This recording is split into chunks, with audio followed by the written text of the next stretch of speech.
Welcome back, my YouTube family. Today is I don't know, it's an okay day. It is raining outside, as you can tell or hear from the water hitting my metal roof. But anyway, we have been working on Sapphire for the last, I don't know, we'll probably say like a week or so, maybe a little bit more, a little bit less. And I have been getting progress done. But I'm still waiting on parts. Rear bumper and the mirrors need to come in, and I could actually not finish the project, but get closer to completion, and then I could actually start to roll these things around. I do need to do something about these wheels, these calipers. You know how it goes. I still don't know what to do about these taillights. I think I might just go with some depots. I really don't want to, but I think I might just have to, because JDM taillights are really nice, but they are really expensive, the OEM stuff. So rolling around with depots, I'm not going to be upset. It is what it is. The car is still very nice. But anyway, we are not talking about Sapphire today. We are talking about the GTR. The GTR has been on the list for a very long time, and well, probably not a long time.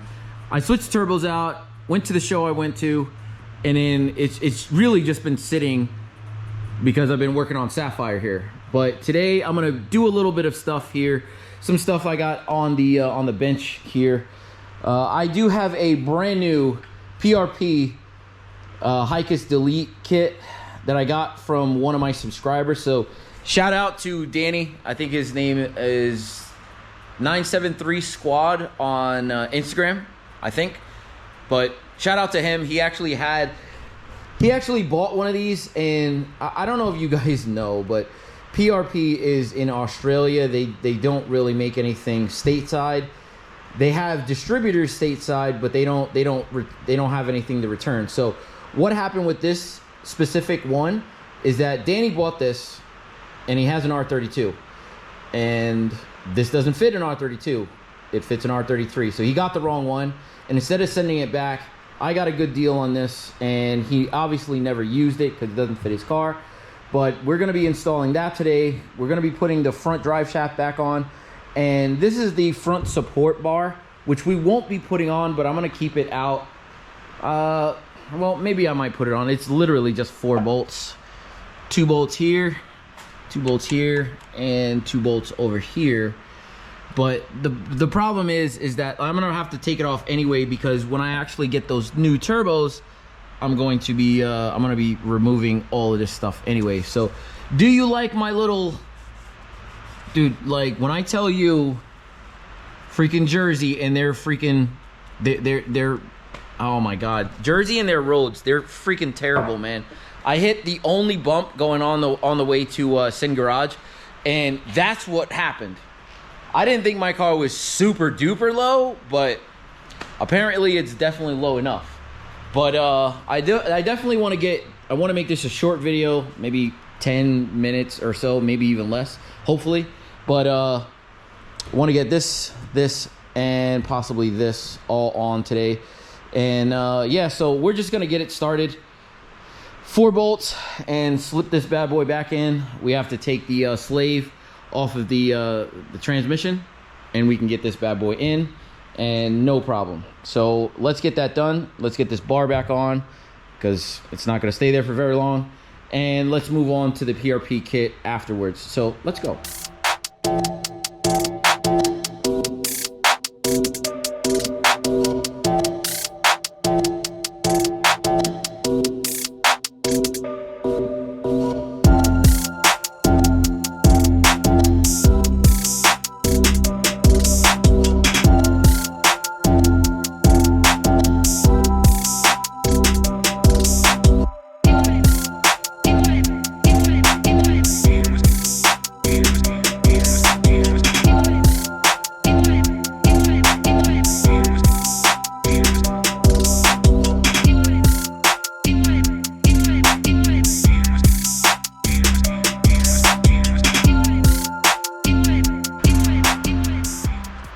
Okay, people, so one thing that you do have to realize, let me get my flashlight here. One thing that you do have to remember whenever you're installing a drive shaft, any drive shaft, is that you got to make sure that you mark it. So mine is already marked here. So as you can tell, yellow paint there and white paint there.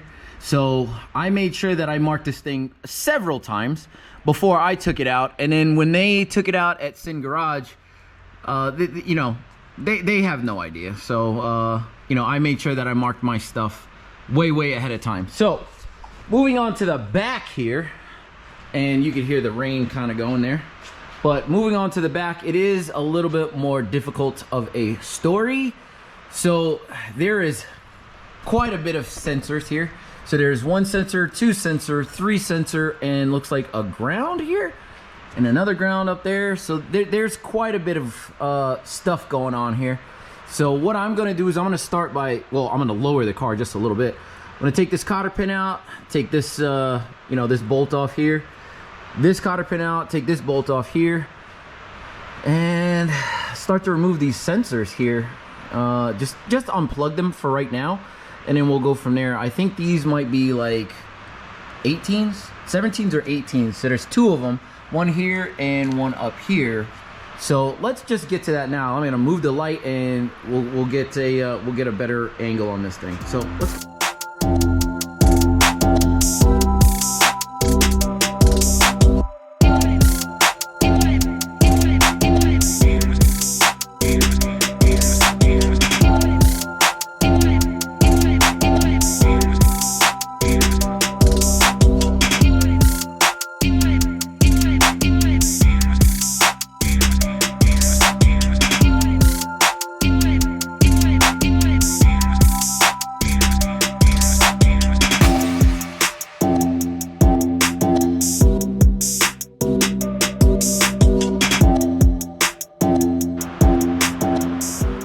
All right, people, so I know this is a little bit difficult to see on camera, but I'm gonna show you exactly what we got going on. So I took off the two bolts here, one on this side and then one on that side of the outer tie rod. I'm just gonna call it outer tie rod. I'm pretty sure that's what it's called in the rear as well. But so what I did was I didn't want to hit this off and then cause any kind of damage back here. So what I'm gonna do is I'm gonna put the bolts back on, and I'm just gonna leave them the way that they are. And I'm just gonna go for these inside here. So this would be the inner tie rod end. And what I'm gonna do is I'm gonna take a set of channel locks. They're specific for doing alignments and such. This is one from Snap-on, but you don't have to get this one. It is a, if you do decide to get it, it is a Snap-on PWZ1. PWZ1. And that it's an adjustable thing. Like you can adjust it like this. And I'll show you exactly what I'm gonna do. And all you gotta do is just twist these bad boys off. And honestly, you'll have enough wiggle room outside. Well, like you should have enough wiggle room to separate the tie rod end from whatever, like, you know, the Hicas pump back here, whatever electronic pump. And you should be able just to separate them, push the wheel outwards a little bit, and then you get all the clearance that you're gonna need. So mine is still bolted in. Like I said before, I think they're 18s, 17s or 18s, and then I'll go for that. So let's just keep it going.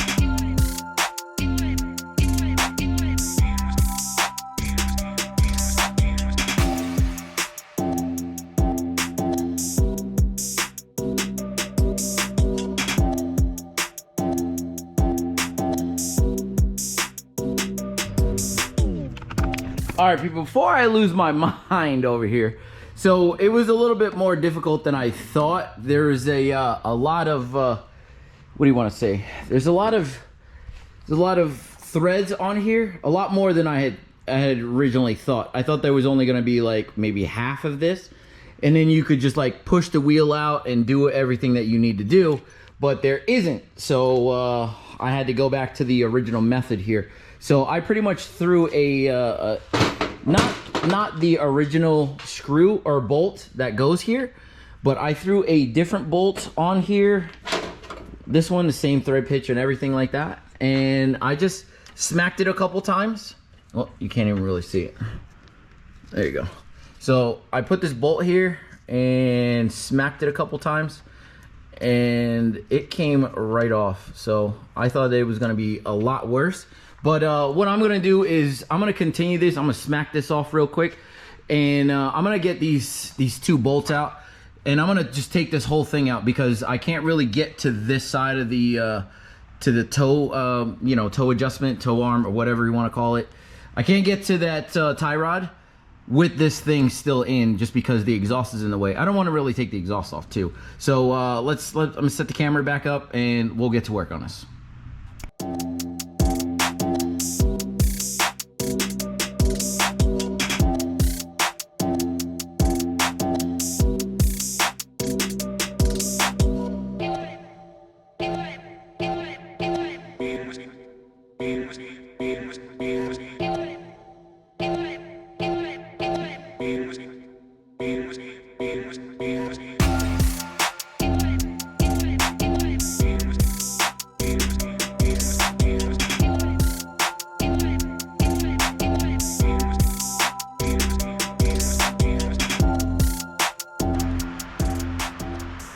Oh my goodness, what a pain, man, what a pain.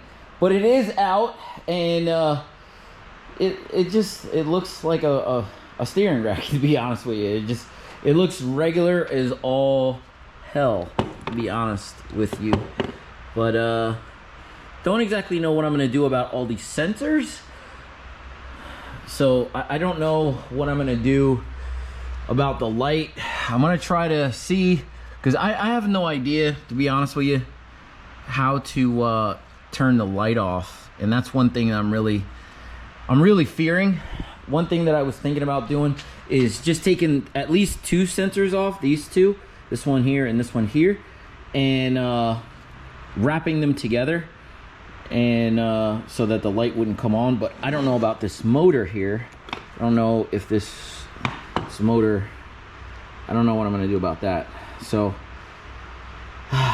give me a little bit. I'm gonna take this off, and I'm gonna try to see if I can't get the new one actually in, and then I'll show you the end result, because you guys already watched this far. All I got to do is just put the new one back in. So just give me 1 second. I'll be right back. All right, ladies and gentlemen, there we go. The Hicas bar, or Delete bar, is in, and it really looks good. I don't exactly know what I'm going to do about these wires and such. I'm probably just going to tuck them in the back there after I cover the holes here. So that should be not that big of a deal. I put zip ties around the ends here, so that the tie rods don't get any kind of stupid stuff inside of the boot, you know what I mean, behind the boot. So just remember two things. Make sure that you put, what do you want to call that, NICs in both sides over here, and in the holes for where the lockout bar actually bolts to the subframe. So make sure that you do that. I will be doing a little bit of research, because I know that my Hicas light will be on. I didn't really touch any of this stuff here with the Hicas, just because I don't really know what I'm doing when it comes to that stuff.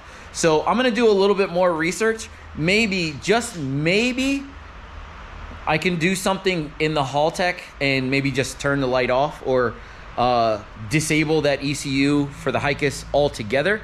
I don't exactly know how it really works, but I'm gonna, like I said before, I will do a little bit of research. But there it is, super simple. I know this is a longer video for something that's very, very simple, but I do it my way, and you know, like, hopefully you guys enjoy the video.